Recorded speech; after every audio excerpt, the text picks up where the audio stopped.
بنا به اطلاع منابع پایگاه خبری بامداد، عارفزاده پرویز رستم هفته پیش از مقام دادستان یا پروکرور ولایت مختار کوهستان بدخشان برکنار گردید.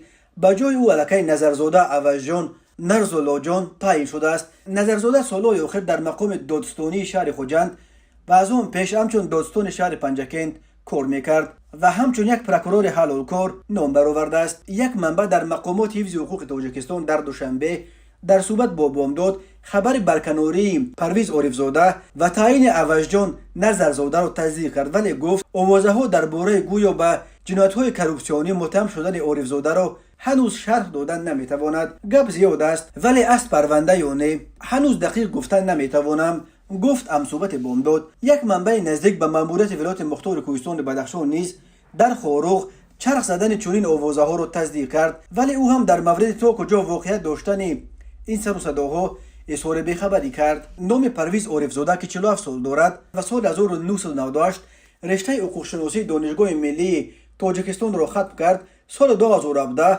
پروکرور نویه و سال 2020 پروکرور ولایت مختار کوهستان بدخشان تعیین شد. اساساً در روزهای حوادث خونین ولایت مختار کوهستان بدخشان ورد زبان رسانه ها شد.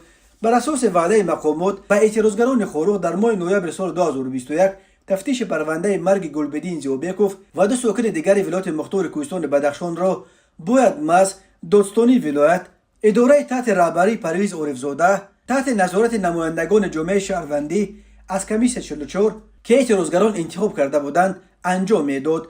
اعضای کمیس 44 طی چند ماه فعالیت خود از عارفزاده و دادستانی همیشه شکایت میکردند که جهت معین و بازداشت کردن قاتلان این سه ساکن بدخشان کار نمیکند و کردنی هم نیست. در ماه سال 2022 مقامات موج نوی اعتراضها در ولایت مختار کوهستان بدخشان را این دفعه توسط نیروهای ویژه و سلاح سرکوب کردند و 100 تن از ساکنان این ولایت مختار با اتهام اشتراک در اعتراضها، عضویت در گروه‌های جنایتی و جرم‌های دیگر به جوابگری جنایتی کشانیده شدند. 30 آگوست سال 2022 پرزیدنت تاجیکستان 10 تن از اشتراکیان عملیات سرکوب اعتراضهای بدخشان را با اردن و مدال‌ها و رتبه‌های بلند سرفراز گردانید و پرویز عارفزاده نیز صاحب رتبه مشاور دولتی عدلیه درجه 3 گردید که از لحاظ مقام همسنگ و برابر رتبه گنرال مایور است. در پی دریافت رتبه گنرالی بسیاری ها بر این بودند که پرویز نظرزاده اکنون روش را به منصب بازم بلندتر در ساختارهای دادستانی هموار کرده است.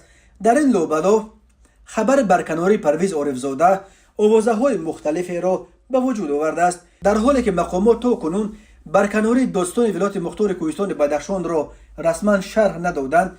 انوره سرکارova و رستم جانی دو ژورنالیستی که اساساً درباره حوادث ولایت مختار کوهستان بدخشان می نویسند روز 2 فوریه سال 2023 در فیسبوک خبر دادند که عارفزاده از جمله به فروختن ماشین‌های از لیدرهای غیر رسمی و فعالان افشوده پامیر مصادره شده ایبدار می شود.